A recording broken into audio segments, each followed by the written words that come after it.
Rick Harrison, the well-known television personality, has recently celebrated his 60th birthday. His life story is marked by significant challenges and struggles that are not widely understood. Beneath his public persona, there lies a narrative of profound loss and unexpected obstacles, far more intricate than what is typically portrayed in reality TV shows. Rick's early years were heavily impacted by a serious health battle that began when he was just 8 years old: epilepsy. He endured grand mal seizures, a severe type that caused violent shaking and muscle tearing in his legs and back, often leaving him unable to walk for extended periods. However, this physical limitation inadvertently sparked a passion that would shape his future. As a teenager, he faced frightening episodes of temporary blindness, which he kept hidden out of fear that it would hinder his ability to obtain a driver's license.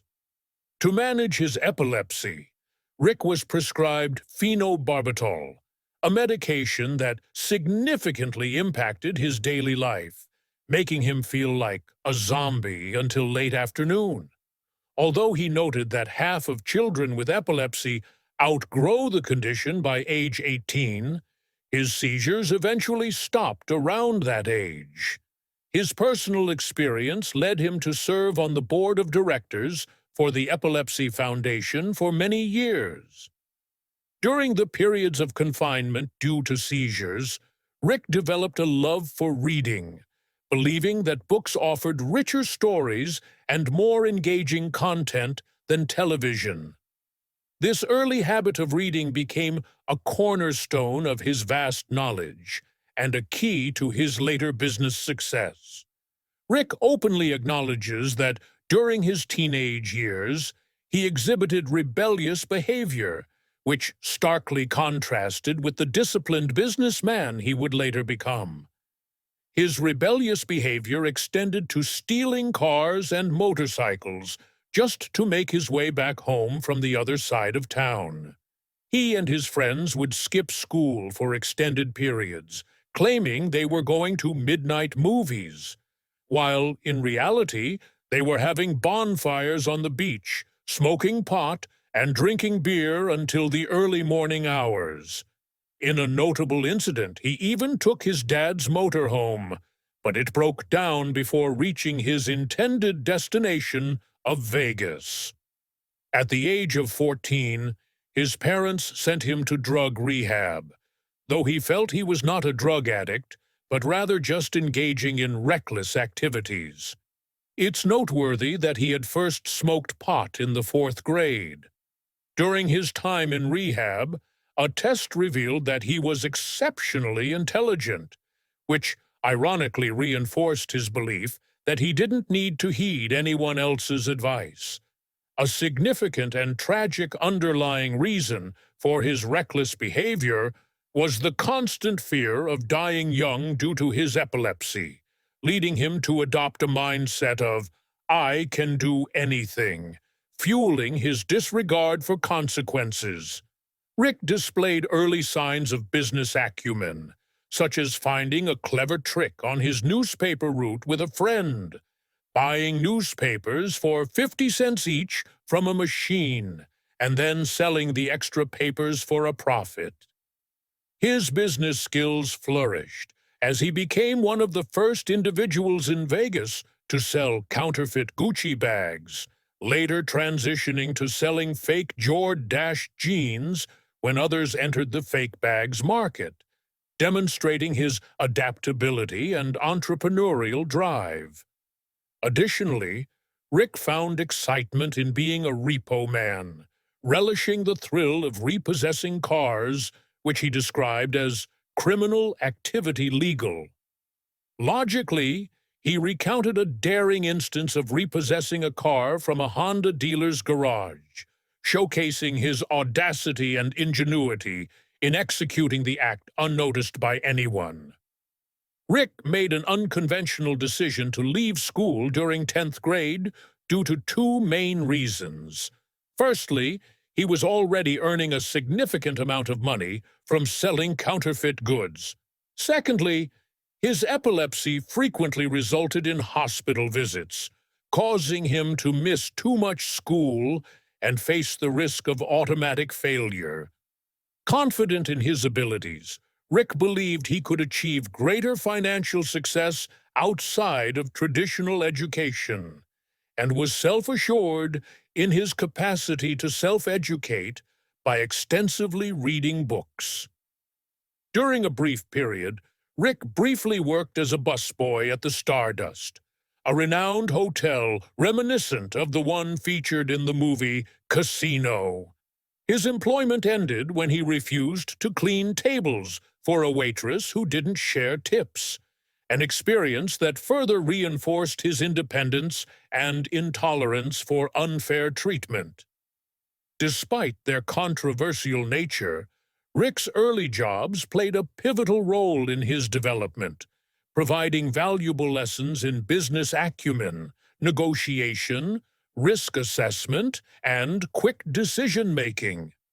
Rick attributes his strong work ethic to his father, Richard Benjamin Harrison, known as the Old Man, who instilled the value of hard work by setting an exemplary work ethic and resilience, even returning to work just 4 days after undergoing open-heart surgery.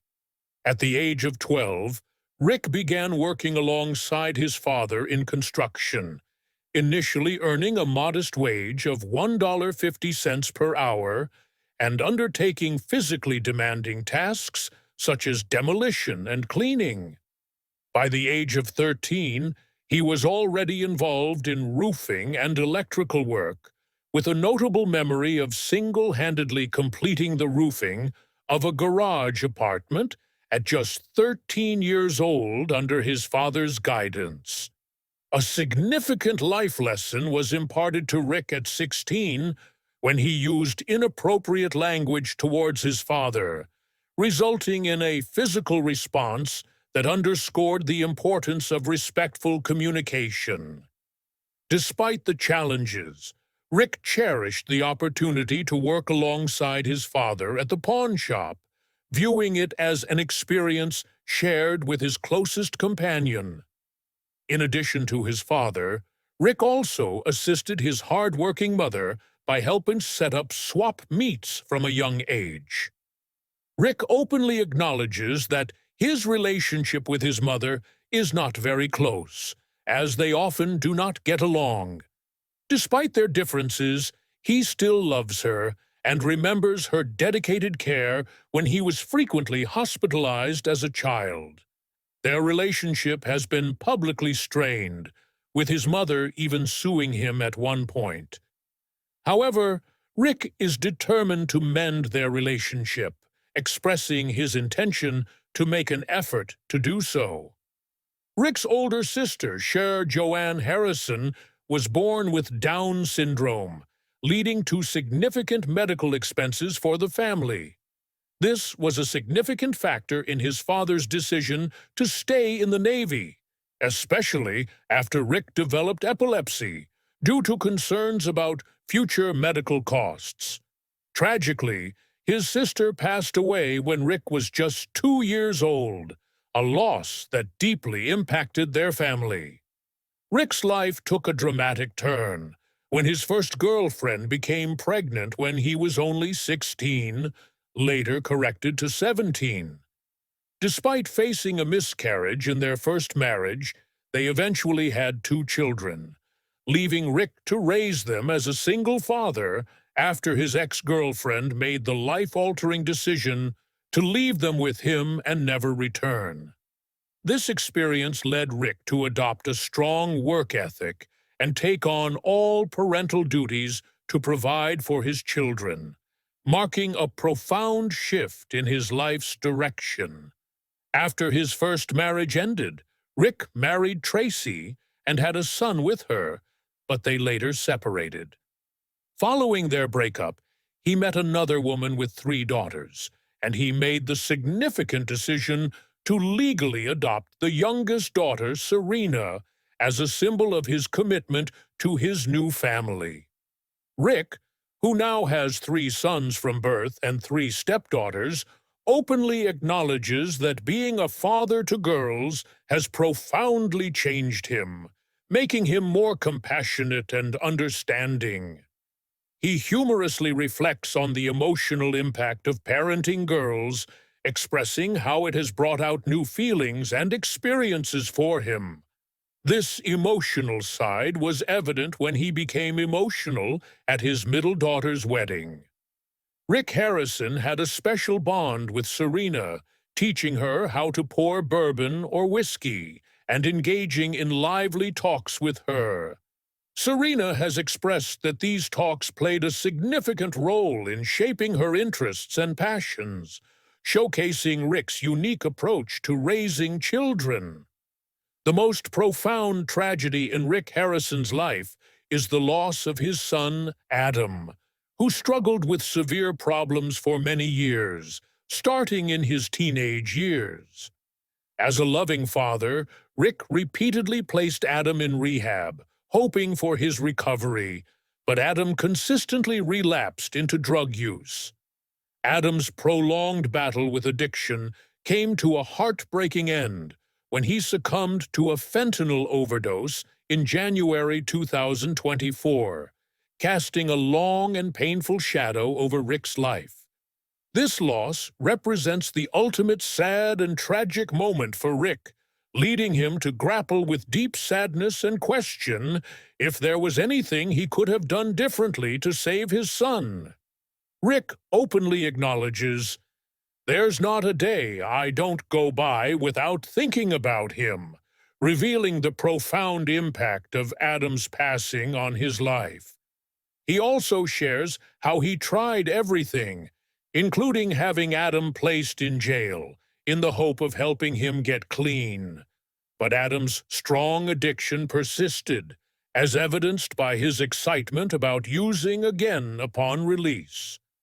Rick admits to the absence of an instruction book for raising kids and the unforeseeable nature of an overdose, coping with his pain by cherishing memories of good times with Adam and prioritizing time with his other children and 4 grandchildren. This challenging experience has taught Rick to appreciate what he has and to make the most of his time with loved ones. In his younger years, Rick was informed that obtaining a pawn license was nearly impossible, but he discovered an old city rule stating that 1 additional license would be issued when the city's population reached 250,000 people. Persistently contacting the city's number keeper, he learned in April 1988 that the city had reached the specified population, enabling him to secure the license for just $50 after legal proceedings. Following this, regulations were modified, and licenses began to sell for millions, with the license ultimately going to his father due to traditional practices. Rick experienced a sense of triumph, feeling as though he had won a significant prize, and he subsequently ensured the success of the gold and silver pawn shop by cultivating an atmosphere of curiosity, knowledge, and eccentricity. He strategically showcased items such as Picasso art prints and Super Bowl rings to attract attention, and sought free news coverage, such as placing high-priced Super Bowl rings on eBay to generate headlines. The individual even went as far as to label the building as world famous, based on its reputation. Rick Harrison made persistent efforts over the years to secure a reality show, but faced rejection due to concerns that an audience wouldn't be interested in a show featuring 4 overweight men in a pawn shop. After securing a 1-year deal with HBO and filming a pilot, the network did not proceed with the show, with Rick himself describing the pilot as terrible. Subsequently, 2 young film students filmed Rick without a contract, and sent the footage to TV companies, leading to a small company called Left Field Pictures, expressing interest in producing the show. Despite initial doubts from his father, a fortunate incident involving a broken DVD player at the History Channel led to an immediate order for a pilot, resulting in the creation of Pawn Stars, which debuted in July 2009 and became History Channel's highest-rated premiere, even surpassing NFL games with one episode reaching 7.7 million viewers. Despite the immense success of Pawn Stars, Rick Harrison struggled with watching himself on TV, always finding fault, and the shop was mobbed, requiring crowd control after the show aired. Rick was steadfast in his commitment to keeping Pawn Stars a family-friendly show, resisting network pressure for increased drama, believing its authenticity and educational value contributed to its popularity. As of early 2025, Pawn Stars is no longer with History Channel and is on hiatus after over 700 episodes, presenting a new opportunity for Rick as he explores offers for other shows and his own podcast. Rick Harrison's financial success is multifaceted, stemming from various sources including Pawn Stars pay, reruns, international shows, merchandise, book deals, speaking engagements, and investments in technology and digital currency. In addition to his earnings from Pawn Stars, Rick's ownership of the gold and silver pawn shop, which generates over $5 million annually from tourism, plays a significant role in his income, as does his diverse business portfolio encompassing coin, jewelry, art, a bar, restaurant, and rentals. Rick's investments extend beyond his business ventures and include a stake in Dragonfly Energy, a battery company which he became involved with after needing improved batteries for his Oregon Ranch power system. Moreover, Rick developed Pawn Plaza, an innovative shopping and dining area constructed from shipping containers adjacent to his pawn shop, which provides substantial tax benefits and contributes to his overall financial strategy. Away from his business pursuits, Rick owns 80 acres of land in Oregon, an old forest with substantial trees, where he has built a guest house and caretaker's residence, and has invested in creating his own power using renewable sources, relishing the lifestyle of living off the grid for approximately 4 months each year.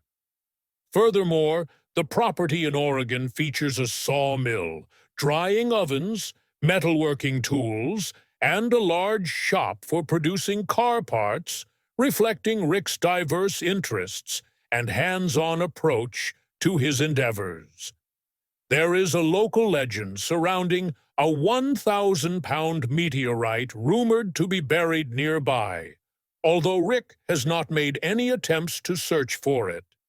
Rick possesses an extensive collection of cars, which includes his father's 1966 Crown Imperial convertible that he and Corey restored for his dad, along with a 1940 Chevy, a 1947 Power Wagon, motorcycles, and a 1940 Plymouth, as well as a Volkswagen Thing that he reconstructed and now uses at his ranch. In his leisure time, Rick takes pleasure in working on his cars after completing his day job. Rick's passion for reading originated in his early years and remained strong for approximately 3 decades, during which he devoted 3 to 4 hours every night to delving into subjects such as history and science, often seeking out unusual books on Amazon that encompass a wide range of historical topics.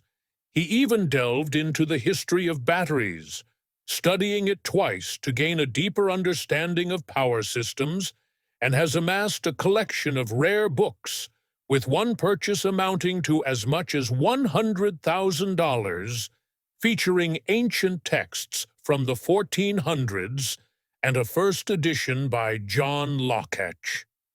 Rick has established connections with influential political figures, including his acquaintance with Donald Trump, whom he regards as a remarkably intelligent individual with an exceptional memory.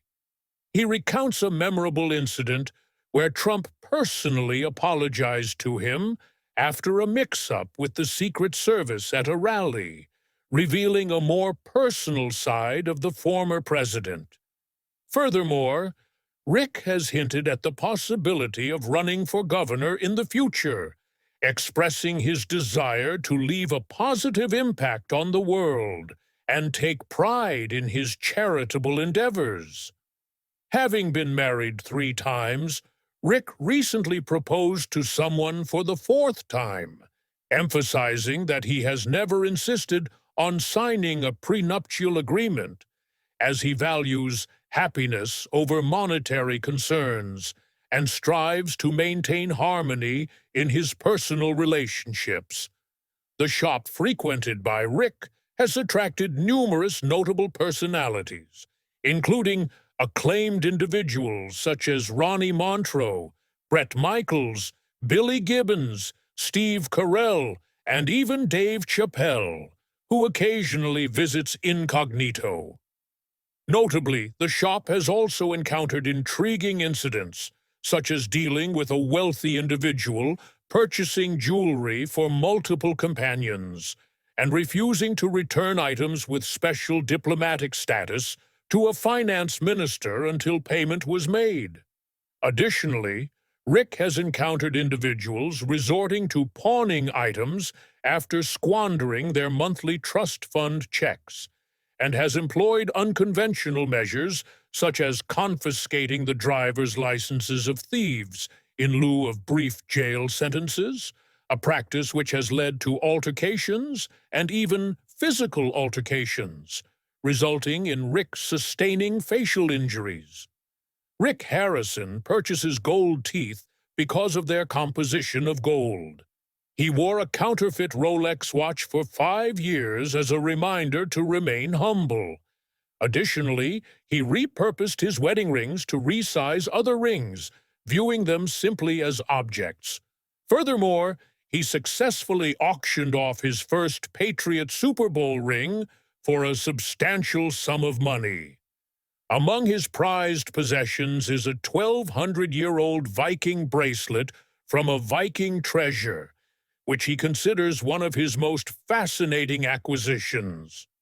During the show, he also featured the OJ Bronco, which he believed carried negative energy, signifying bad luck. Rick Harrison's life journey has been characterized by both profound sadness and remarkable success. From enduring challenging health battles during his childhood to coping with the devastating loss of his son, he has confronted numerous hardships. Nevertheless, he has consistently demonstrated remarkable resilience. His life serves as a poignant illustration of how individuals can persevere and find purpose in the face of unexpected adversities and profound grief. He remains committed to his family and continues to chart his own distinctive course,